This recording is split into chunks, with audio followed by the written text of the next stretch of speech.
after their own kind. Sounds like Genesis chapter 1 to me. Huh? That's okay. Skip it. Keep going. I think I know what you're saying, but I'll peck along here on something else. The scientists at Caltech did an interesting experiment to prove that before the song sparrow was even hatched, his brain had been programmed already, just like a computer, with this song. Oh, Sam, that's interesting. Tell me how they did that. The scientists gathered some song sparrow eggs, put them in a special incubator in the laboratory, and hatched them. They fed them good food. And no doubt they kept you nice and cozy warm. About 94 degrees. Then what happened? Well, they did not let us ever hear or see any other bird, especially a song sparrow. Yeah, so they kept you in total isolation, Sam? Total isolation, another sparrow in myself. And? Well, I sang my song. Just like that, huh? Just like that. No one ever taught me. No one said, now, you start here, and you go up, and then some trills. I wasn't taught that. How about that? It was just programmed in your brain. Well, to be more scientific, I suppose you'd say it was programmed in the very first pair of song sparrows' brains in their genes. And when they reproduced, Sam, they passed this information on. Indeed they did. So all song sparrows have a song like this. You know, Sam, to the thinking person, that means there had to be a designer at some time and place. Of course, when he put this information in the first pair of genes of the song sparrow. That's what makes us different. Sam, I'm glad that birds are different just like people. It adds variety. Makes it more interesting. Yeah, I think the same thing, Uncle Bob. You know, even though song sparrows are in the environment of other sparrows, and we hear other sparrows, that doesn't rub off on us. That doesn't change our genes. We can be listening to a white-throated sparrow. But that doesn't change our song. I can hear the beautiful white-crowned sparrow. But that doesn't make me want to imitate him. Right on, feathered friend. You have been programmed. When you have been programmed, you must have a programmer. Think that through. Now, I can listen to the fox sparrow. But I never desire to sing his song, or the beautiful vesper sparrow. Now that guy can really sing. You said it. What a sound. But you have no desire to imitate him. Even though it's nice, Uncle Bob. The only song I care about is this one. The song sparrow, created by Jesus Christ. Look at that. We Jews will be slaves here in Babylonia. I know. Have you ever wondered, do you think God will send a deliverer to lead us out, like happened in Egypt 1,000 years ago? I hope so. I hope so. In the year 586 BC, Israel ceased to be a nation when Nebuchadnezzar of Babylon overthrew Jerusalem, destroyed the temple, and captured the people.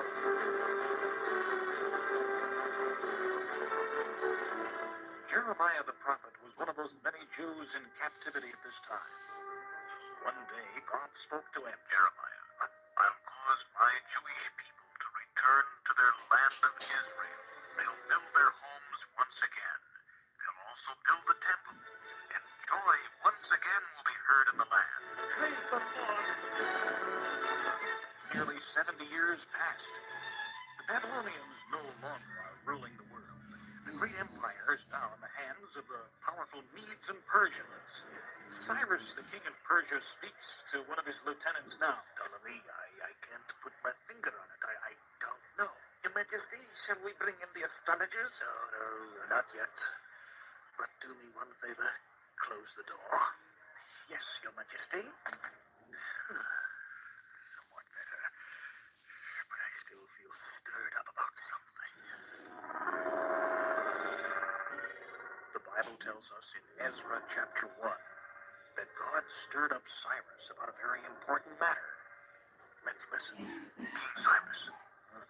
Cyrus, I am the Lord God of heaven. I have given you the great kingdoms of the earth. I ask you now, let my people go. What? Let my people go back to their land. Why? I want you to see to it that they build me a temple in Jerusalem.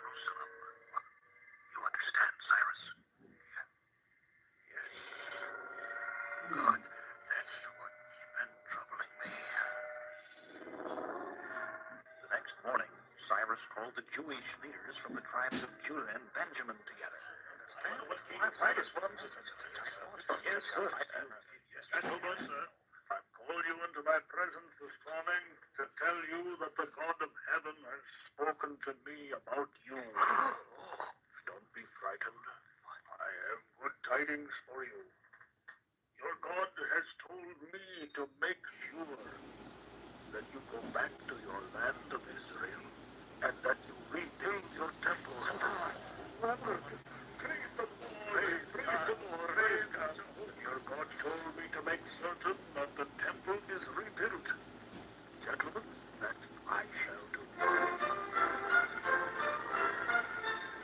Ezra chapter 2 tells us that 42,360 Jews went back to Israel to build the temple. My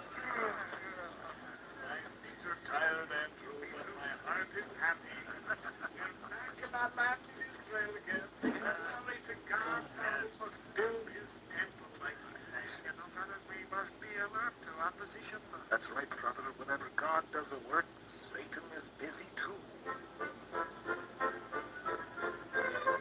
Work on the temple was going along fine.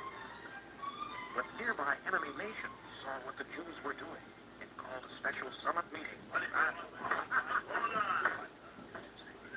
We are gathered here today to map our strategy against these Jews. They are backing up and rebuilding the temple. We must figure a way to stop them. Your Majesty, I hear me suggestion.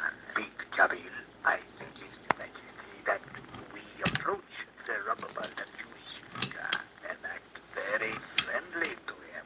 I don't get it. It must be done, but I don't get it. Now listen, and I tell you, we all know that our goal is to destroy the Jews and send them back to Media Persia. But how do you plan to accomplish that by being friendly to them? Peace. Quell it, brother, quell it. My plan is this. We will approach them and say, we would like to help you build your temple. We are good carpenters too. And as they let us join them, we will destroy them from the inside. Not a bad idea. Brilliant to say the least. If you can't destroy them from the outside, join them and get them from the inside. The troop of enemy nations made their way to Jerusalem. Your Majesty, Zerubbabel, could we have a word with you? Keep your eye on them, Joshua. We have uncovered Zerubbabel. Good. All right, and what do our neighbors from the east want? My brother Zerubbabel, we have come to help you build your temple. Sure. I don't think so. We have nothing in common. We'll build our own temple. But brother Zerubbabel, you don't understand. We do have something in common. We both love the same Lord.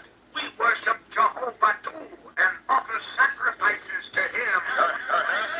Look out, it's a trick. I know. We want to come and help you build the temple for our Lord. I'm sure you do, but you're not going to. Why, you narrow-minded separatist. Call us what you want to. We're used to that. But you're not going to help us. We'll get even with you. The Jews went on with their building program in Jerusalem, and the enemy Gentile nations tried everything possible to discourage and hinder them from rebuilding the city and the temple. But then something terrible happened. King Cyrus, who originally gave permission for the Jews to build the temple, died. Man, have you heard the word? Cyrus is dead. Write a letter to the new king, Darius, and tell him to stop the Jews from rebuilding their city. He doesn't know anything about the law that Cyrus made. He didn't either. Darius, the new king of the world empire, received the letter from the Arab nations and immediately sent troops to Jerusalem to stop work on the temple. Hail ye, the word from the king. What's just a second? I'm Zerubbabel. May I help you, sir? Here's his message from His Honor Darius, king of the Medo-Persian Empire. Thank you. Cease immediately work on the temple. Why? just deliver messages. I don't get involved in this. Satan had a victory. The Jewish people stopped construction. For 2 years, no building went on. Then 2 prophets, Haggai and Zechariah, challenged the Jewish people.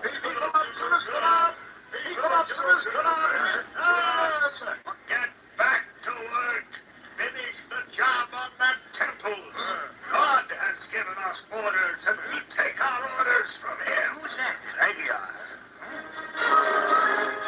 The Jews immediately resumed their work on the temple, and Israel's enemies quickly noticed what was happening. Who gave you permission to resume your work on the temple? Neighbor, there's something you need to understand. Years ago, before King Cyrus died, he ordered us to build this temple. What? King Cyrus? King Cyrus. You'd better check with the palace. So that wouldn't be hard to do, Sir Zerubbabel. Yeah, and I would guess that you are lying to us.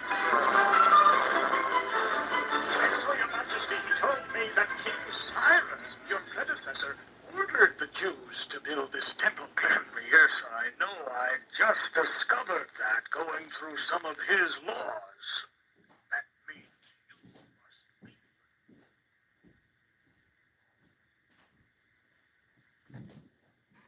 This is VCY America, KIRS Stockton, Christian Information Radio. Ahoy, mates! This is Captain Patch, and I'd like to invite you to join our crew for the adventures of Patch the Pirate. As you learn life-changing lessons on the good ship Jolly Roger, climb aboard, sing the songs, and learn Bible truth that will last a lifetime. The Adventures of Patch the Pirates. Sunday afternoon at 4:15 Eastern, 3:15 Central on VCY America. Hi, I'm Todd Nettleton from the Voice of the Martyrs Radio. Join us for inspiring stories of persecuted Christians who boldly share their personal testimonies of faith and endurance. Discover how God's moving in hostile areas and restricted nations and how you can pray for those facing persecution. Listen to the Voice of the Martyrs Radio weekday morning, 7:56 a.m., and don't miss our in-depth interviews every Saturday, 8 p.m. Central, right here on VCY America, your Christian Information Network.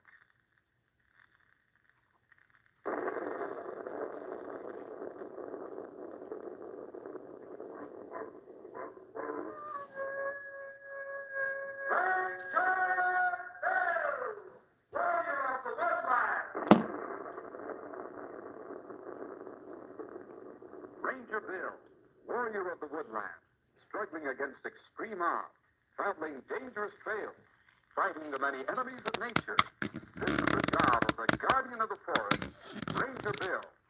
Pouring rain, freezing cold, blistering heat, snow, floods, bears, rattlesnakes, mountain lions.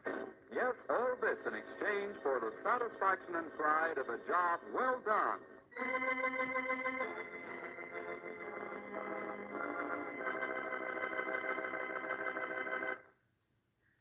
In the book of Proverbs it says, "He that hath knowledge spareth his words. Whoso keepeth his mouth and his tongue keepeth his soul from trouble." A lot of folks think they make a big impression when they run off at the mouth. Well, they make an impression all right, but not the kind they'd hoped for.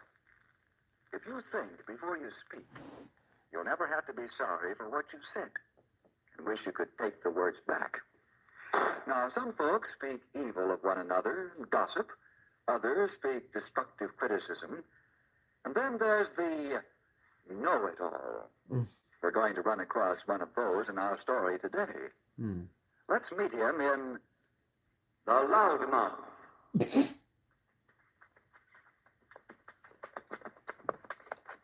Why are we heading back to town so soon? To meet the new ranger that's coming to us from school. Oh, a new ranger? You mean a tenderfeet? Not tender feet, tender foot, old timer. What? This must be a new kind. Got only 1 foot. Oh, Stumpy, you're impossible. You ain't telling me nothing new, Sonny. When did this young whippersnapper show up? On the noon train? I wonder what he's going to be like. Oh, that's what we all wonder, Henry. Well, let's get along, fellas. We don't have too much time to meet the train.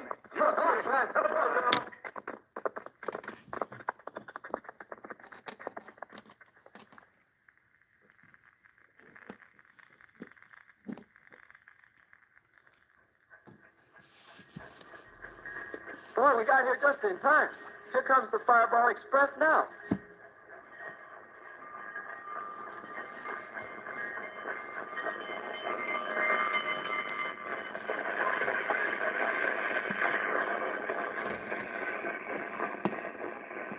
I don't see him yet. Maybe he missed the train. He'd better not. He has his orders. Hey, Bell Ranger now. Get off last car. Yeah, that's him all right. Your uniform and everything. Let's walk back and meet him. Mr.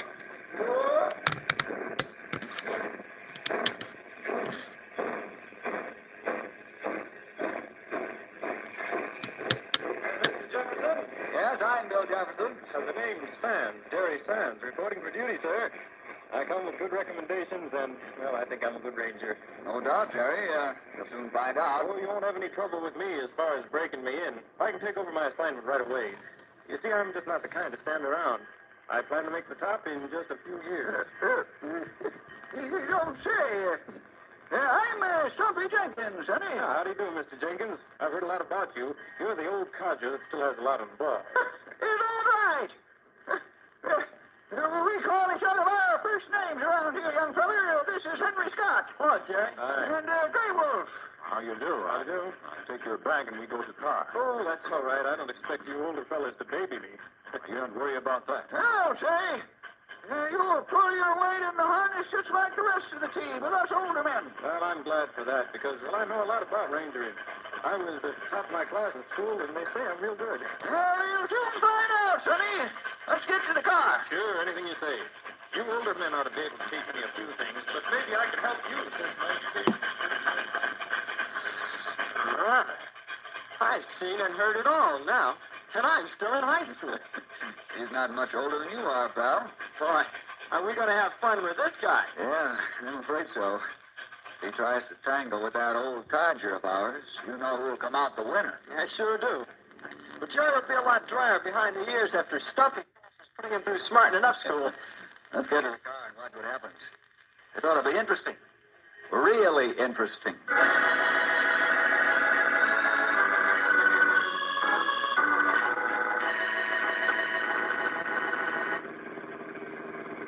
Yeah, for sure I'm anxious to get out in the field. I expect it'll take a couple of weeks to learn the few things I didn't get in school. Then I should be ready for a promotion. I got straight A+ in college and at the Ranger School. My academic work was beyond reproach, and the field work made me the envy of every guy in the class. If I do say so myself, I think I'll make an excellent ranger, able to handle any given situation. I can maintain self-control and control and handle men. I have resourcefulness and ingenuity, and, well, there's just no situation under which I couldn't improvise a solution, if improvisation was called for. Well, I'd say you're pretty good. Oh, I've worked hard to make myself as near perfect as possible. Oh, I wasn't talking about that. Oh, what were you referring to? You can talk for 3 minutes without taking a breath. You have to have a pretty good windbag under your shoulders to do that. Oh, I have very good air capacity. I can stay underwater for 2.5 minutes without taking another breath. I can swim a mile without any signs of exhaustion. I could be struck dumb, and it would take him a week to notice it. Now, like I was saying, about here's Bill's house. We see you fellas in the morning. Let's go to the house, Jerry. Mom's got dinner waiting for us. Okay, it'll be nice to eat something home cooked. Pick us up in the morning, Grey Wolf. Good. I hope you have a nice evening. Let me know if he talks in his sleep like he does when he's awake. Okay, I will. Good night.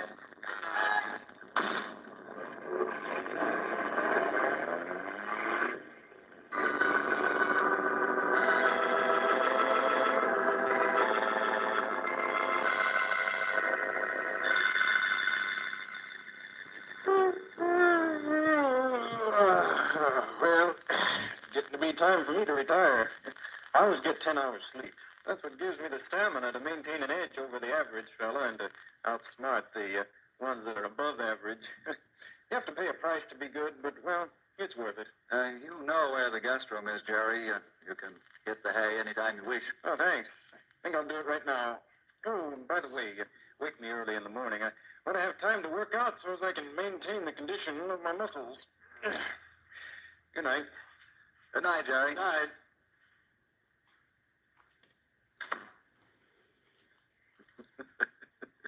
What's the matter, pal? Bill, is there something wrong with that guy? Or is he all right and the rest of us crazy? Well, let's not be hasty in our opinions. Might just be trying to impress us that he's qualified for the job, that's all. After all, we don't know what he can do under fire, you know. Hasn't anything but talk to go on right now. I think he'll settle down in a few days. I'll admit he's forward and the extrovert type, but you have to be patient. This may be simply a nervous reaction that's loosened his tongue beyond control. Maybe you're right. I never thought of it that way. Do you think the extrovert type like he is will make a good ranger? Won't they take unusual chances and risks? I don't know, frankly. We'll see. Remember, there's one school he hasn't gone through yet. Huh? What school's that? The School of Hard Knocks.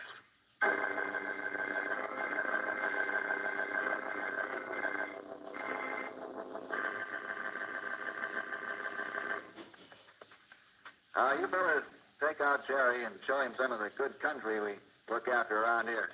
I'd go, but there's too much paperwork to be done, and there's only one way to solve that problem, and that's to do it. Okay, Bill. We show him as much as we can before it's time to come back. You're going to see something today, Sonny. There ain't any forest as beautiful as this district. And we work mighty hard to keep it that way. Oh, I'll be glad to see it. And maybe I can make some suggestions on how to improve it. Yeah, I'm sure you will. Let's go.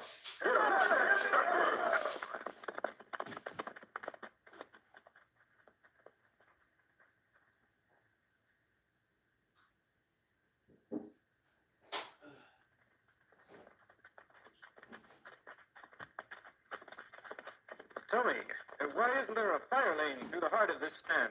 Well, because we've got two high ridges on each side of the stand. Even with a high wind, the fire would be hard put to get over those ridges. Nevertheless, you know, the book says that ridges aren't good fire lanes. I'm going to tell Bill the fire lane should be cut through here as soon as possible. Now, listen here, youngster. The book's talking about wooded ridges. How can them there rocks burn up there? Maybe the book tells you that, huh? I'm going to write down on my list about the fire lanes.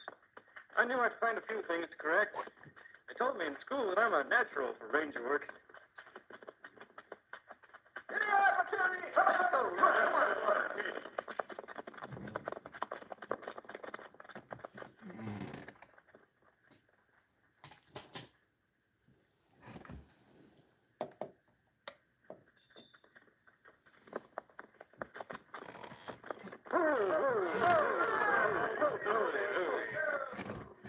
What'd you stop for, Jerry? How come that stream is dammed up? Because the beavers decided it should be. That's ridiculous. Since when do animals know more than we do? The natural flow of a stream should never be stopped under any circumstances. Who said? I said, and I know. Uh-huh. Do you know why the beaver dams are left standing? Sure, because you fellas don't knock them down. Uh-huh. The facts are that it's been proven that anyone removing beaver dams damages the watershed in the area surrounding the dam. The trees die and the vegetation shrivels up. The Lord supplied the beavers with natural engineering ability. To build a dam with increased watershed is beneficial for quite an area around the dam. I never read that in any of the books I've got, and I've got all that are available. Maybe you better read them again. You touch that beaver dam or any beaver dam anywhere in this district, and Bill will skin you alive.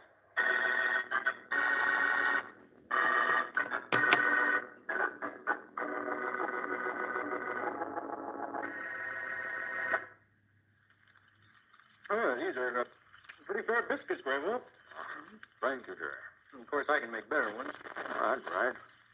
See, proof of pudding is in eating. Next time we cook on trail, you make biscuits. All right. Say, who made the fire?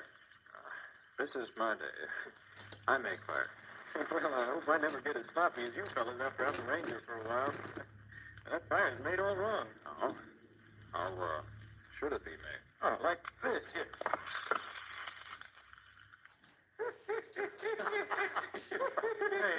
It went out.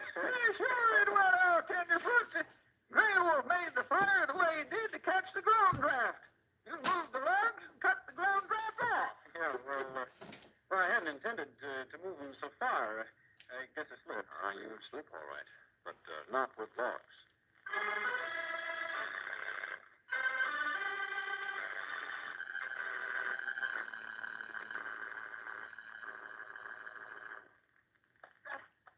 Get through the trail dust off.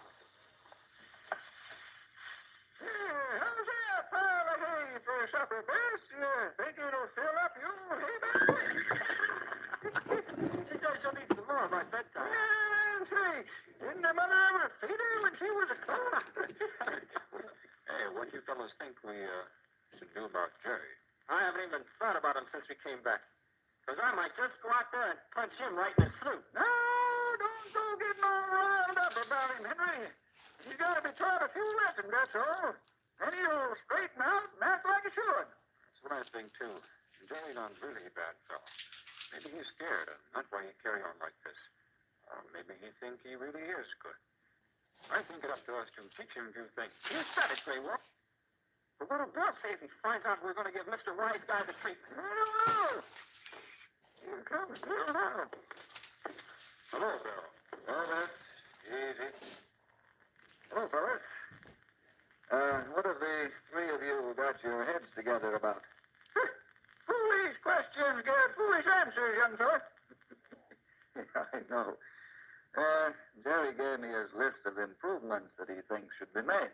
You didn't have to put up with him all day out on the trail like we did. Grey Wolf doesn't know how to cook or make a fire. Stubby doesn't know anything about firelings. I had to stop him from tearing the beaver dams apart. It's really bad. I know that. I knew it would be that way before you left. I want to thank you fellas for being so patient and exerting self-control. I know it wasn't easy. Are you going to keep him? Sure, Henry. Why not? Well, unless he changes, I don't think he'll make a good ranger. Well, that remains to be seen. We've always managed to make men out of the boys that have been sent to us before, and I don't see any reason why Jerry should be any different.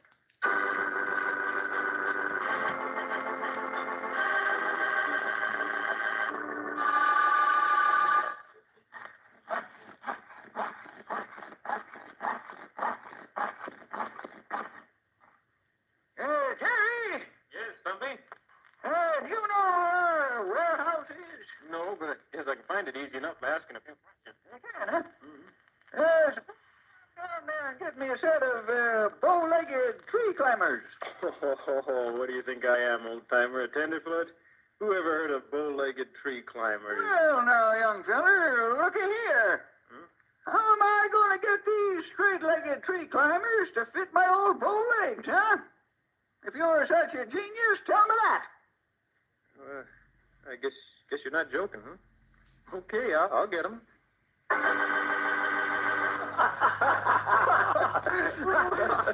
Oh, Stumpy. How'd you convince Jerry to go after a pair of bow-legged tree climbers? You could sell furnaces to the cannibals at this rate. Hey, how you convinced him to go get them? Well, I was trying to mend the pair that broke on me last week, and they can't be fixed because there's a flaw in the steel.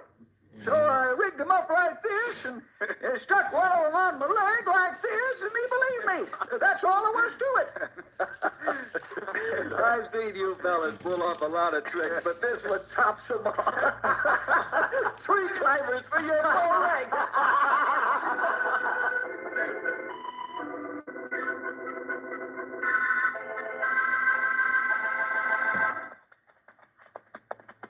I'm thrilled to death about this trip, Grey Wolf.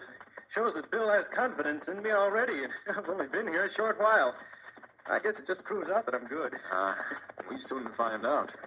We be on trail for a week and take plenty long ride.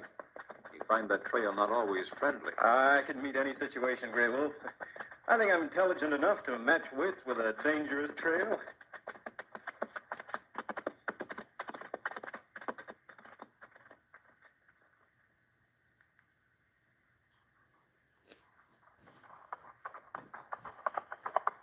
Trail plenty dangerous here from Loose Rock. You give horses head. I'm an expert horseman, Grey Wolf. Hey, you crazy animal, what are you trying to do? Give him head. Let go line. Or walk over canyon. I'll show this nag who's boss. Get away from the edge. Grab him before he kills me. Give him up, kid. Take line.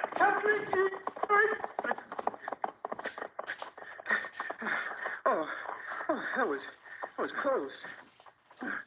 I was sure he was going to pitch us both over the side, stupid horse. You're one who's stupid, not horse. Me? How dare you call... Hey, did you cut my lines? That's right. You such expert horseman, you should know. And always wise to give horse head when going over bad ground. Horse know that. And fight you to get ahead. But you not have as much sense as horse. And you almost get killed. We go on now. When we get off bad part of trail, I show you how the men cut lines. That horse pick own way. He make it fine without help from you. You only confuse and anger him.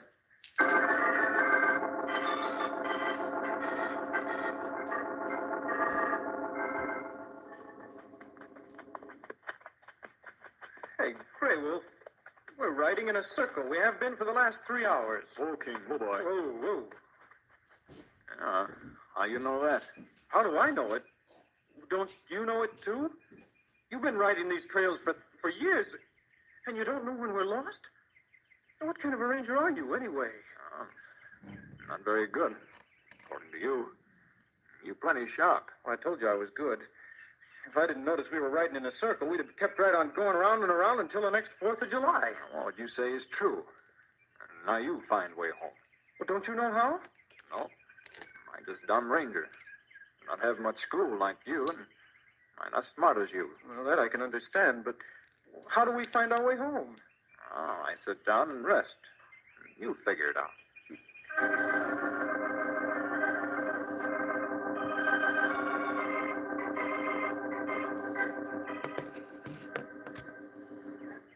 I'm really worried, Bill. It's almost noon, and Grey Wolf and Jerry aren't back yet. Yeah, I know. I'm becoming concerned myself. Something must have happened. You said it that time, young feller.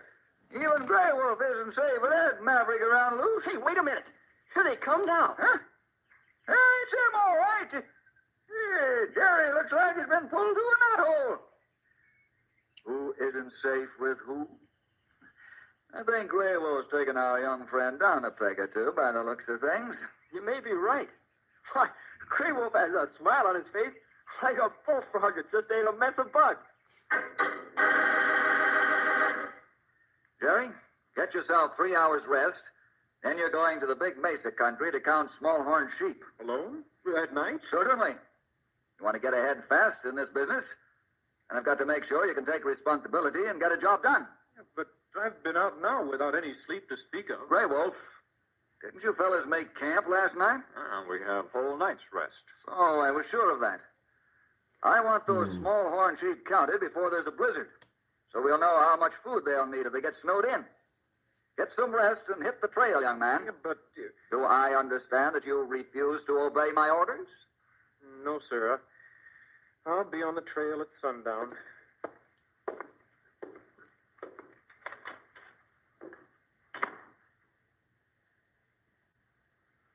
What happened, Grey Wolf? Well, I pretend to get lost, and I make Jerry find way back. That's why he tired. He worry all night about how we find trail. Where were you lost? 10 mile outside town, near Beaver Creek. We crossed Beaver Creek 5 times before you realized it's same creek. Hey, Bill, you can't let him go out to a big mesa alone. He'll never make it. Thanks, pal. Thanks for what? Your faith in me. You ought to know Bill never send a tenderfoot out alone. Yeah, that's right. I guess I don't know. I got a little excited. Oh, forget it, Henry. Stumpy, Grey Wolf, get some rest and follow our energetic young big shot when he leaves this evening. Make sure he doesn't kill himself while he's out there counting something that doesn't exist. Now you're talking. Send him to count small-horn sheep, which, of course, there ain't any. Yeah, it's pretty rough just sending him out alone at night. Well, by then. But it's time we teach our young friend that you can't be a good ranger just with a big mouth. He hasn't done very well when he's been with you fellas. Now I want to see what he can do by himself. Perhaps his mouth won't be so loud after this experience.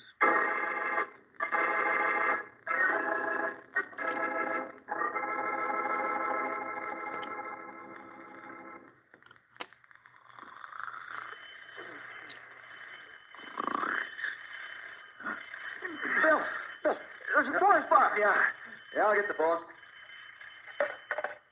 Hello, fire tower. Right, we're on our way. Where is it? Just off Big Mesa. Wow, that's where Jerry, Stumpy, and Grey Wolf are. Right. Now we'll see what Jerry does in action.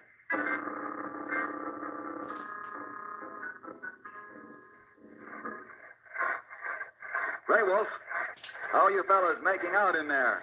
We start backfire. Look good unless wind change. Okay. Looks like this one will be out soon. Where's Jerry? I don't know right now. Stumpy, go look for him. I join Stumpy now. Call you when we find Jerry. All right. But find him quick. Over and out. Bill, hey, Bill! What's the matter, pal? Somebody started a fire in Bruce Canyon. It's going like crazy. Oh, no. That's our friend Jerry. He tried to backfire, only did it in the wrong place, and now we've got trouble with good. Call for a copter. I'll instruct the men here what to do. Right.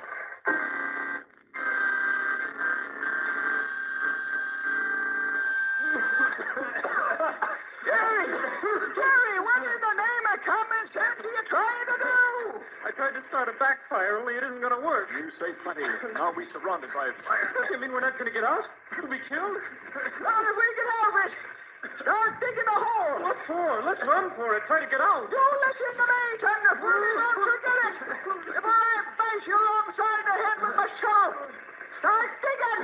Use that shovel just like you knew how. Come on, dig. Dig. You better listen to old timer if you want to get out alive. Fire crown over us soon, and then it's all over. Unless we get underground.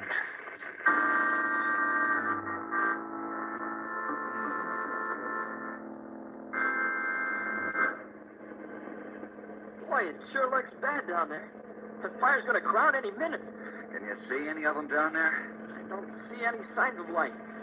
They'd be underground by now if they were in there, wouldn't they, Phil? Yeah. Well, we're too late to get in there from the air. We'll go back and push in from the ground with our big diesel.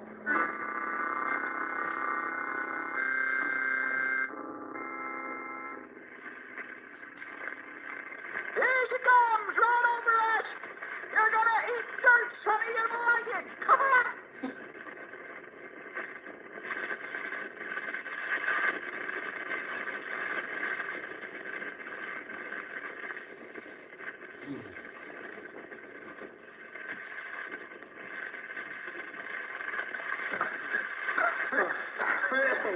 We're alive. The fire passed right over us, and we're alive. You saw? Faint that away. I carry him out.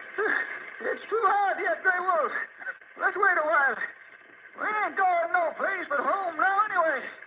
The fire won't get out of the canyon. You're right. You take it easy for a spell.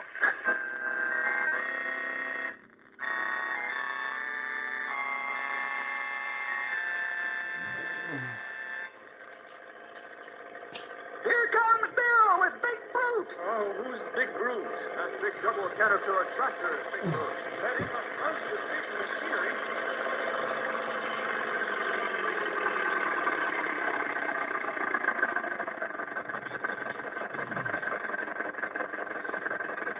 You fellas all right? Yeah, you look like 3 roasted hot dogs. Yeah, we're okay.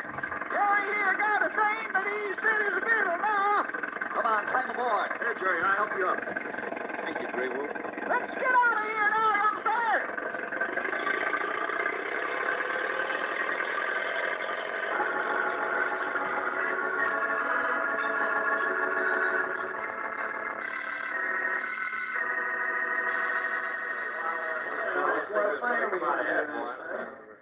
Jerry, keep eating all the citrus fruit you can and drink all the milk you can hold. It'll help overcome the dehydration of your body from the terrific heat. I will. But first, I want to say something. Sure, go ahead, shoot. When I first came here, I thought I was pretty big stuff. Had a loud mouth and small ears. Well, that's all changed now. I hope I can stay on here as a student ranger. And I realize that it takes years to get the experience and knowledge you fellas have. Well, I hope I haven't ruined my chances of understudying you fellas. We plan to keep you, Jerry. Now that you've become a man. Thank you, Bill. And any time I revert back to being a loudmouth, just smack it shut, will you? Real hard.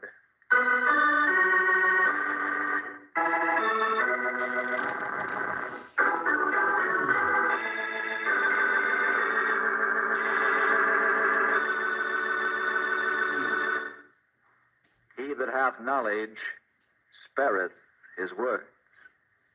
See you next week for more adventure with Ranger!